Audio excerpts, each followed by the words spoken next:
Good morning. Morning, sir. How are you? Excellent. Great. We've got limited time, so let's jump right into the case. Sounds good. Our client is the city of Los Angeles. They're considering placing a bid to host the upcoming Summer Olympic Games.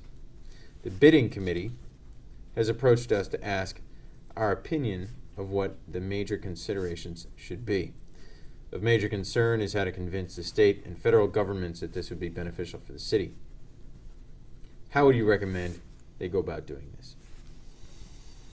Convincing the government of anything can be tough, but let's give it a shot. All right. All right, there's a couple of ways that I'd like to approach this. If I may, I'm just going to put them down on paper and then I'll walk you through it. Sounds great. Cool. Have you ever been to the Olympics? No, I haven't actually, but I'd really like to go someday, so if it's going to be in LA, that would be really, really good.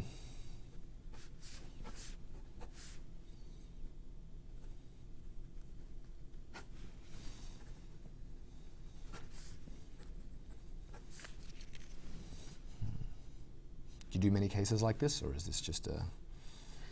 Yes. A lot of math with political considerations. Great. Modeled after our actual engagements. Okay, so what I'd like to do is consider three categories. First of all, and I think the most important one, is looking at the direct costs, the direct profitability of the games. Talking about the revenues that come in, that can be from television rights, ticket sales, those sort of things, and also the costs involved, building stadiums, things like that. Secondly, looking at the indirect profitability of this. So for example, costs of increased traffic, slowing down businesses that already exist, that obviously has a dollar figure, and also indirect dollars that come in as well, revenues such as increased tourism, maybe there's some tax benefits that come along with doing things like this, that sort of thing.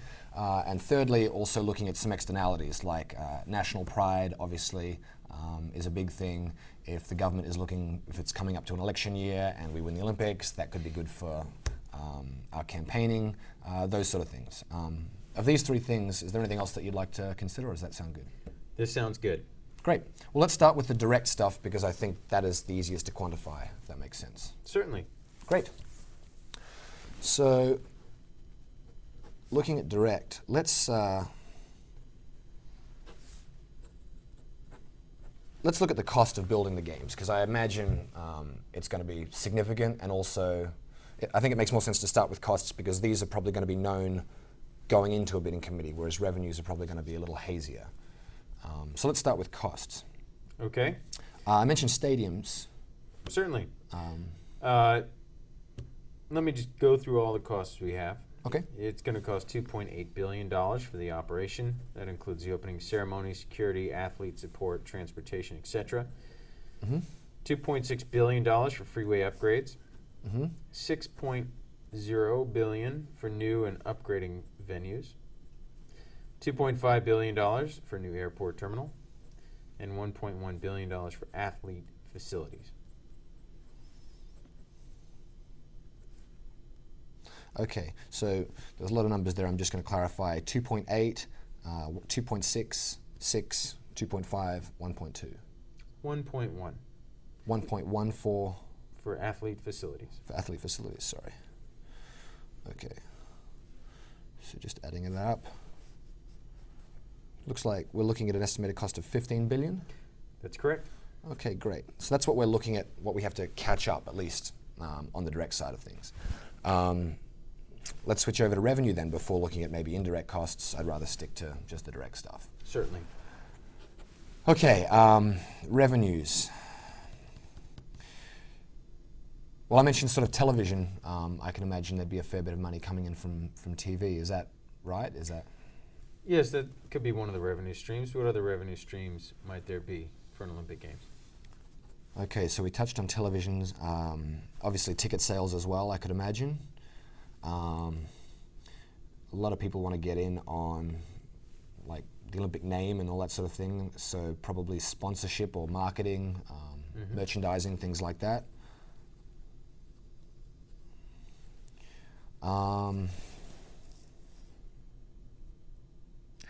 Maybe there's some kind of like a government subsidy or something, well, not from the government, but maybe the Olympics themselves, they might contribute in some way.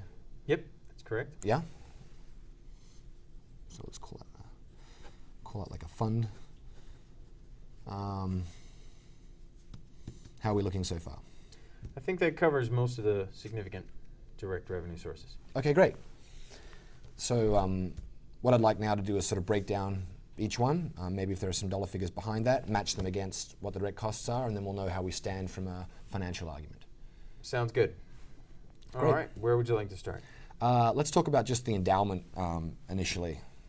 So like how much money the government would potentially be given by the Olympic Committee. The Olympic Committee would be giving us $1.1 billion. Okay. Merchandising, do we have any idea of the dollars behind that? Well, in terms of sponsorship, we're talking about $0.9 billion. Do we have? 0.9 billion for that. Mm-hmm. Okay. What about television rights? Well, television rights, combined with the preceding Winter Olympic Games, TV stations will pay $15 billion. The Summer Games is expected to take 80% of this, and of this total, 25% will go to the organizing committee. Okay, so 80% of 15 billion That's right. goes to the Summer Olympics, you said? Yes. And 25%. So basically we're looking at just 20% of the 15 billion, is that correct? That's correct. Okay, great. So that's $3 billion coming from TV advertising. Yep. Great. So there still looks like there's a pretty big discrepancy here, so hopefully ticket sales will be able to bump us up a little bit. We still need $10 billion by the way I look at this. So ticket sales. Tickets are directly related to obviously the capacity of the stadiums, how many events there are, things like that. Do we have any sort of, what I need to work this out is number of seats in stadiums, number of stadiums, how many venues there are, things like that. Here we are. Okay, great. So it looks like there are two types of seating, A and B. I can only imagine that's sort of like the good seats and the not so good seats. Yes. Okay, great. So different ticket prices, and there's a different amount of seats each day. Okay, so basically what I need to do is, this is total number of seats per day. We've got 420,000 A and 700,000 B. How many days do the Olympics run for? Do we have any information about that? I know it's usually around 2 weeks. I would assume it would be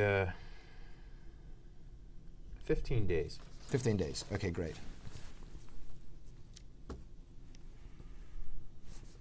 Okay, so these total number of seats, I'd have to multiply out by 15 just to get the total number of seats that are available That's right. per games. Then I'd multiply that by price per ticket, and I'd have the amount of ticket revenue. Does that make sense? Seems like a strong way to go about it. Okay, let me just do that then. $200 times.